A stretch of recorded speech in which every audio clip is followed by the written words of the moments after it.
வணக்கம். நம்ம சேனலுக்கு தொடர்ந்து ஆதரவளித்துக் கொண்டிருக்கும் நல்ல உள்ளங்களுக்கு நன்றி. அதிரடிக்கு மேலே அதிரடி பட்டையை கிளப்புறாங்க. அந்த மாதிரி மம்தா பேசிய பேச்சு இன்னைக்கு சபதம்னே சொல்லலாம். அந்த அளவுக்கான பேச்சு. இவர் கூப்பிட்டு நான் வருவேனா? முதல்ல அவர் கூப்பிட்டாலும் நான் போக மாட்டேன். மோடி அவர்களுடைய அரசு ஒரு மக்கள் விரோத அரசு. அதையும் ரொம்ப கடுமையாக சொல்லியிருக்காங்க அந்த வார்த்தை. இன்னும் குறிப்பாக சொல்லணும்னா, நாங்கள் ஆட்சி அமைக்க மாட்டேன்னு நினைக்காதீங்க, பார்த்துட்ருக்கோம், வெயிட்டிங் அப்படிங்கிற மாதிரி சொன்ன வார்த்தை. இன்னொன்று திடீர்னு பார்த்தா 15ஆம் தேதி, அதாவது 12ஆம் தேதி பதவியேற்பு. அதற்கு பிறகு நடந்த விசாகப்பட்டினத்தில் நடக்கக்கூடிய நட்சத்திர விருந்தில் அபிஷேக் பானர்ஜி கலந்துக்கிறாருன்னு இன்னும் புளிய கரைக்குது மோடியை குரூப்புக்கும் பிஜேபிக்கே. என்ன திடீர் ட்விஸ்ட் ஆகுது அப்படிங்கும்போது, விசாகப்பட்டினத்தில் விருந்து அபிஷேக் பானர்ஜி வந்து கலந்துக்குவாங்க. ஏன்னா மம்தா பானர்ஜி கலந்துக்கிட்டு 1000 விமர்சனங்கள் வருங்கிறனால மம்தா பானர்ஜி போகிறாரா. இன்னொன்று, பிஜேபிக்கு பயந்துட்டுலாம் நாயுடு கூப்பிடாமலாம் இருக்க மாட்டார். அது அவர் வருவார், அவரும் வருவார். அப்போ எதிர்கட்சிகள் ஒரு கணக்கு போடுது. இன்னும் குறிப்பாக மம்தா பானர்ஜி வந்து இந்த அளவுக்கு ஆவேசமாக சொல்கிறதுக்கு காரணம், இடி, சிபிஐ, ஏற்கனவே சாரதா சிட்பண்டு, நிறைய விஷயம் இருக்குது, சந்தோஷ்கலி நிறையா, எல்லாத்தையும் தாண்டி இந்த வார்த்தை சொல்கிறாருன்னா ஒரு விஷயம் இருந்து புரிஞ்சுக்கலாம். வெளியில் நிறைய பேர் சொல்கிறாங்கல்ல, அதெல்லாம் இல்லைங்க, மோடி இடிலாம் வச்சுருக்காரு, பக்காவாக பண்ணுவார்.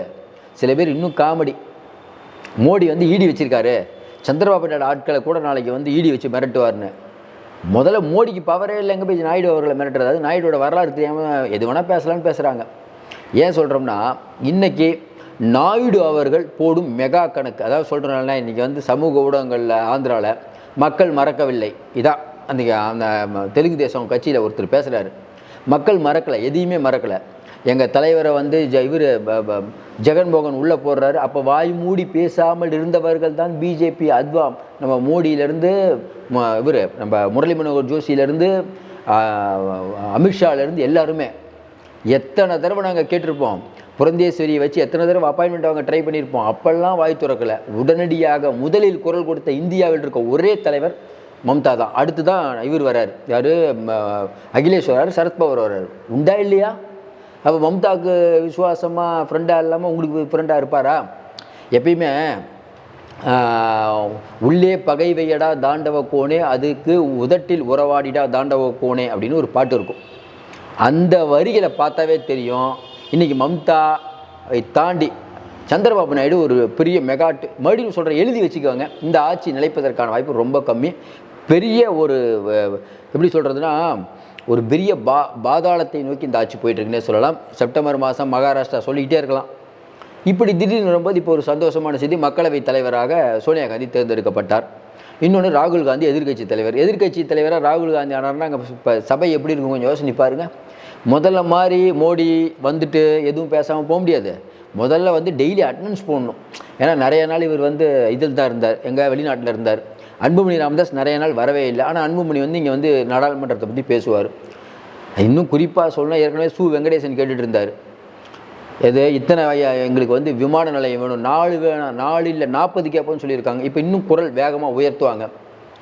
இதெல்லாம் விட தாண்டி இந்த நட்சத்திர விருது எப்போ நடக்குது, எங்கே நடக்குது, யார் யார் வருவா, இப்படி பல விஷயங்கள் பேசும்போது ஒன்று தமிழ்நாட்டிலேருந்து முக்கியமாக ரஜினிகாந்த் போகிறார், அதையும் சொல்லிடுவோம், கண்டிப்பாக போவார், ஏன்னா அவருடைய ஃப்ரெண்டு. இதையெல்லாம் தாண்டி லோகேஷ் அப்படிங்கிற ஒருத்தரை பற்றி உங்களுக்கு தெரியணும்னா, அவர் இப்போ ஐடி மினிஸ்டராக போகிறாராம்.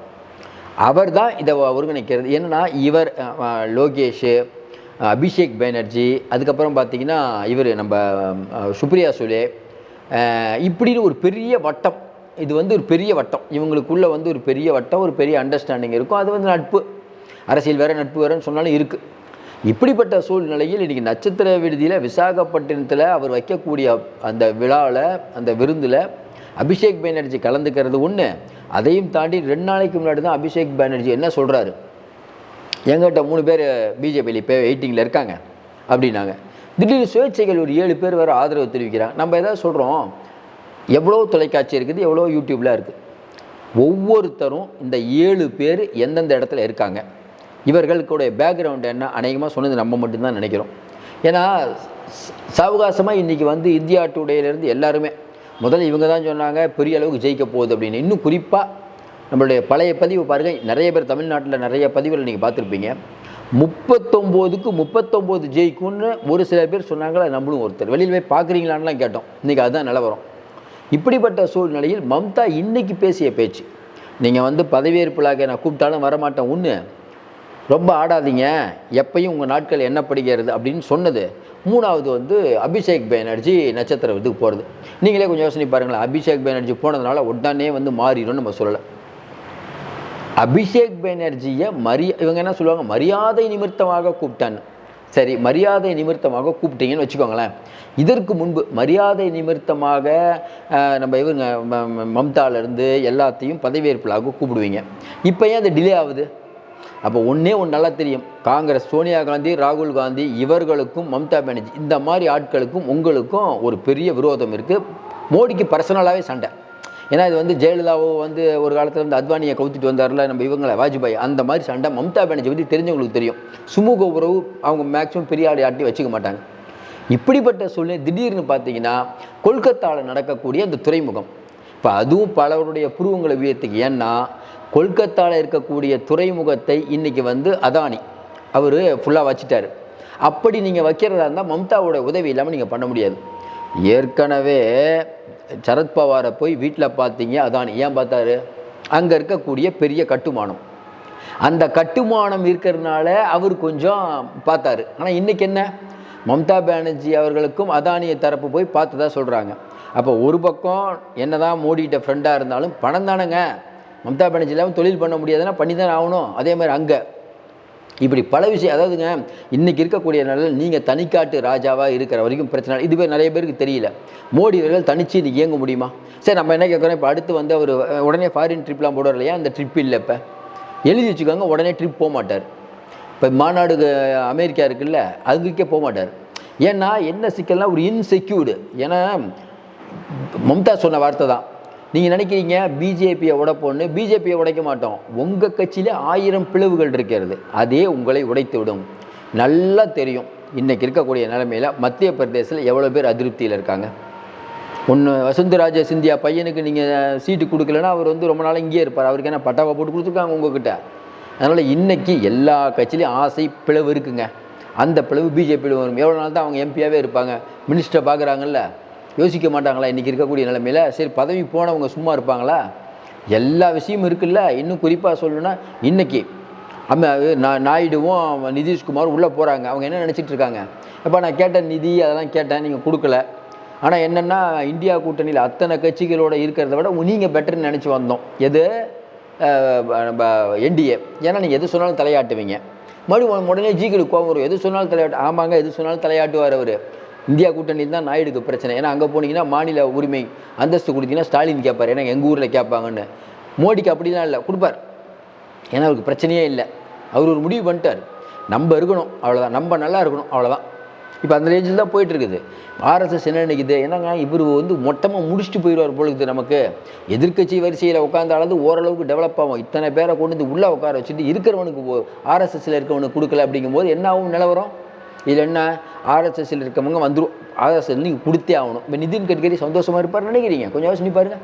வசுந்தராஜே சந்தோஷமாக இருப்பாங்களா? சிவராஜ் சிங் சௌகான் சந்தோஷமாக இருப்பாரா? லிஸ்ட் எடுங்க. ஏன் யோகி 40க்கு மேற்பட்டவர்கள் உத்தரப்பிரதேசத்தில் வந்து இந்த அகிலேஷ் ஜெயிச்சிருக்காரு. அப்போ அவங்களாம் என்ன யோசிப்பாங்க? தோத்தவங்கலாம் இருந்தால் தேவையில்லாமல் இந்த முஸ்லீமு தலித்துன்னு பேசி இருக்கிற ஓட்டை கெடுத்துட்டு போயிட்டான். ஒழுங்காக மோடியாவது நாங்கள் யோகியால் ஜெயிச்சிருப்போம்னு சொல்லுவாங்களா? சொல்ல மாட்டாங்களா? அடுத்து வர சட்டமன்ற தேர்தல் இப்போ போடுற கணக்கு நீங்கள் என்ன வேணால் கூட்டி கழிச்சு இப்போ போடுற கணக்கு வச்சு பார்த்தாலும் யோகி ஜெயிக்க மாட்டார். உண்மையாக இல்லையா? கூட்டி கழிச்சு பாருங்கள். இப்போ இருக்க அதேமாதிரி பிஜேபி வளர்ந்துங்கிறாங்க. அதான் நம்ம சொன்னோம்ல, வருங்க ஒரு 40-50 வருஷம் அவங்க பிஜேபி வளர்கிறதுக்கு. ஹரியானாவில் ஜெயிக்க முடியும். இந்த தடவை வந்து வாக்கு வித்தியாசம் நம்மளே சொல்கிறோம், ஆட்சி கவுந்துட்டு இருக்குது. வாக்கு வித்தியாசத்தில் ஜெயிச்சிருவீங்களா? என்ன ஒன்று உங்களுக்கு ஒரே ஒரு நம்பிக்கை கொடுக்குது, இமாச்சல பிரதேசம் தான் நமக்கு தெரிஞ்சு. குஜராத்தே ஆடிட்டு இருக்குது. எவ்வளோ நாள் இது ஓட்ட பிடிக்கும்? இவ்வளவு நாள் மோடி ஜெயித்ததுக்கு முக்கிய காரணம் என்ன? நீங்கள் தமிழ்நாடு, ஆந்திரா இவங்களுக்கெல்லாம் இருக்கக்கூடிய தொகை, அந்த தொகையை என்ன பண்ணீங்க? யூபிக்கும் குஜராத்துக்கும் கொடுத்தீங்க. மகாராஷ்டிரா எலெக்ஷன் வரும்போது என்ன பண்ணீங்க? மகாராஷ்டிராவில் கொஞ்சம் கொடுக்க ட்ரை பண்ணீங்க. இப்போ குஜராத்துக்கு கொடுப்பீங்களா, யூபி கொடுப்பீங்களா, தெலுங்கு கொடுப்பீங்களா? சொல்லுங்கள். மொத்த சிறப்பு நிதி இங்கே கேட்குறாரு, பீகார் கேட்குறாரு. படத்தை எல்லாம் என்ன பண்ணுவீங்க? ஏற்கனவே நீங்கள் தத்து எடுத்த டோங்கோரி அந்த கிராமத்தில் அடிப்படை வசதிகள் இல்லை அப்படிங்கிறது அங்கே இருக்க புகார். அங்கேயே தடுமாறுறீங்க. நீங்கள் ஒரு விஷயந்தான், நீங்கள் என்ன நினைப்பீங்க, அடுத்து நம்ம நிற்கிற தொகுதியிலே தடுமாறிட்டோம், அப்போ யூபியில் ஃபுல்லாக செலவு பண்ணுவோம், ஏன்னா பெரிய இது நாடாளுமன்றம், நமக்கு தப்பு பண்ணிட்டோம், அங்கே கொஞ்சம் ஃபண்டை இறக்கி நம்ம டெவலப் பண்ணுவோம்னு நினைப்போம். எப்படி இறக்குவீங்க? இறக்குனாலும் கேட்பாரு நாயுடு, நிதி சுட்டுருவாரா?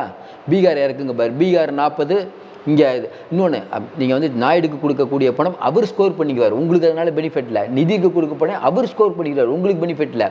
ஆனால் யூபியில் கொடுக்குற பணம் உங்களுக்கு கொடுக்க முடியாதே.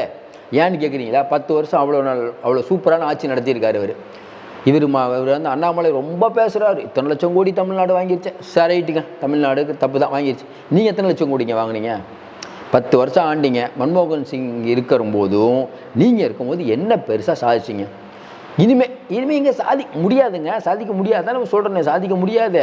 உங்கள்கிட்ட இருந்து எவ்வளோ வாங்க முடியுமோ அவ்வளோ நிதிஷம் வாங்கிடுவார், அவ்வளோ வாங்கி. உண்மையிலே இந்தியா கூட்டணி நல்லது. தேவையில்லாமல் ஆட்சிக்கு மொத்தமாக இவங்கெல்லாம் கேட்குறதெல்லாம் கொடுத்து மக்கள்கிட்ட கெட்ட பேர் வாங்குறத விட அமைதியாக வேடிக்கை பார்த்துட்டு வச்சுக்கோங்களேன். கவுதுச்சுன்னா அப்புறம் வருவோம்.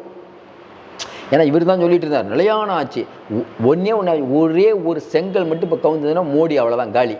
ஏன்னா யோசிக்கணும்ல, ஆர்எஸ்எஸ் வரும், அவர் என்னங்க 75 வயசு ஆகிடுச்சு, கிளம்புங்க, உங்களால் தான் பிரச்சனையே. ஏற்கனவே கட்சி குட்டிச்சவரானது ஒன்று தான். மகாராஷ்டிரா தோத்தா இன்னும் வரும், தோக்குமானா இப்போ எழுதி வச்சுக்கோங்க, மகாராஷ்டிரா தோக்குது. அங்கே இருக்கக்கூடிய 18 நம்ம தொடர்ந்து இந்த வார்த்தையை சொன்னோம், நீங்கள் வேணால் எழுதி வச்சுக்கோங்க. நானோ நீங்களோ அவரோ இவரோ யார் வேணாலும் இல்லை, தலைவர்கள் அறிக்கை விடுறதை நம்ம கூட நம்பாமல் இருக்கலாம். ஆனால் ஒரு கட்சியில் இருக்கக்கூடிய எம்எல்ஏ, இப்போ பிஜேபியில் இருக்க கட்சியில் எம்எல்ஏ தேர்தல் வரத்துக்கு முன்னாடி அப்படியே காங்கிரஸுக்கு போனால் நம்ம ஒன்று புரிஞ்சுக்கலாம், காங்கிரஸ் மோசமாக தோக்காது, ஏதோ ஒரு விஷயம் இல்லைடா. இவர் ஏங்க அங்கே போகிறாரு? சீட்டு கொடுத்தோம். இதில் என்னாச்சு, குஜராத்தில் சீட்டு கொடுத்தும் போகிறாங்க, அதுவும் மோடியோட தொகுதியிலேயே. ஹரியானாவில் என்ன நடந்தது? ஒன்றாங்களா? எப்படி ஒன்றாங்க? உத்தரப்பிரதேசில் என்ன நடந்தது? ஒன்றாங்களா? எப்படி ஒன்றாங்க? இன்னொன்று, நீங்கள் என்ன நினச்சிங்க, உங்களுடைய இலக்கு என்ன? நாடாளுமன்றத்தில் அந்த இஸ்லாமியர் இவர் பிஎஸ்பி வேட்பாளர் அந்த உறுப்பினரை நீங்கள் முஸ்லீம்னு பேர் சொல்லி பண்ணீங்க. அவர் ராகுல் காந்திகிட்ட போய் கட்சியில் சேர்ந்தார், சூப்பராக ஜெயிச்சாரா இல்லையா? நம்மளுடைய பழைய இதை பாருங்கள், நம்ம சொன்னது எல்லாமே ஓரளவுக்கு நடந்தது. அதனால் இன்றைக்கி இருக்கக்கூடிய நிலைமையில் மோடி என்ன பண்ணுறதுனே தெரியல. ரொம்ப இப்போ எடப்பாடி சொன்ன மாதிரி நான் ஒருத்தன் பாடுபட்டேன்னு சொல்கிறாருல, அதெல்லாம் பேச்சு வராது. எத்தனை பேர் பாடுபட்டீங்கன்னா பேச்சு வராது. ஜெயிச்சிங்களா இல்லையா, அவ்வளோதான் சார். தேவையில்லாமல் இப்போ நம்ம காங்கிரஸும் சொல்லலாம் பாருங்கள், மம்தா பானர்ஜி 33 இடத்துல எங்களை கழட்டி விட்டாங்கன்னு. இப்போ மக்களுக்கு என்ன தெரியும்? மாயாவதிக்கு போட்டது வேஸ்ட்டு. 33 தொகுதியில் காங்கிரஸ் கட்டணி ஜெயிக்கிறத இந்த அம்மா கெடுத்து விட்டுருச்சு. அடுத்த எலெக்ஷனில் எப்படி இருக்கும்? கண்டிப்பாக இப்பவும் சொல்கிறோம், அடுத்த தடவை மாயாவதி அவங்களோட கூட்டணிக்கு போகிறாங்க. அதையும் சொல்கிறோம். யூபியில் அது நம்ம ஏற்கனவே சொன்ன மாதிரி தான், யூபியில் சட்டமன்றத்தில் இதோட யோகியோட கதை முடிஞ்சு மேலே வந்துட்டீங்க, இறங்கி தான் ஆகணும், பொறுத்திருந்து பாருங்கள். மம்தாவோட இது நட்சத்திர ஓட்டரில் பாட்டிக்கிட்டு அமர்க்கலைப்படுத்திட்டு இருக்காங்க.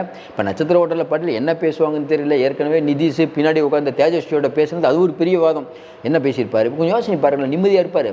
ஐயோ, நாயுடு ஒரு வேளை ஸ்டாலின்கிட்ட பேசியிருப்பாரோ, நாயுடு ஒரு வேளை ரேவந்த் ரெட்டிகிட்ட பேசி சோனியாட்ட பேசியிருப்பாரோ, நிதிஷ்குமாரை நம்ப முடியாது. தேஜஸ்வி வீட்டுக்கு போனாலும் போயிருப்பார். சிராஜ் பாஸ்வானி நம்ப முடியாது. அவர் நிதிஷும் பேசி நம்மளை கவுத்து விட்டாங்கன்னா என்ன பண்ணுறது? இந்த பக்கம் பார்த்தா அமித்ஷா வேறு அமைதியாக உட்காந்துருக்காரு. அவர்கள் இவரே நமக்கு குழி தோண்டு வாரா. இந்த பக்கம் பார்த்தா ராஜ்நாத் சிங், இவரும் ஏதாவது பிரச்சனை பண்ணுவாரா? டோட்டலாக தூக்கம் இல்லாமல் தவிக்க வேண்டும். நீங்கள் பண்ண பாவங்கள் கண்டிப்பாக நீங்கள் வினை விதைத்தவன் விதையறுப்பான் நிறையா தான் நீங்கள் பாடுறீங்களே. எல்லாருக்கும் ஒரு விஷயம் உண்டு, அது கண்டிப்பாக நடக்கும். மீண்டும் சந்திப்போம். நன்றி, வணக்கம்.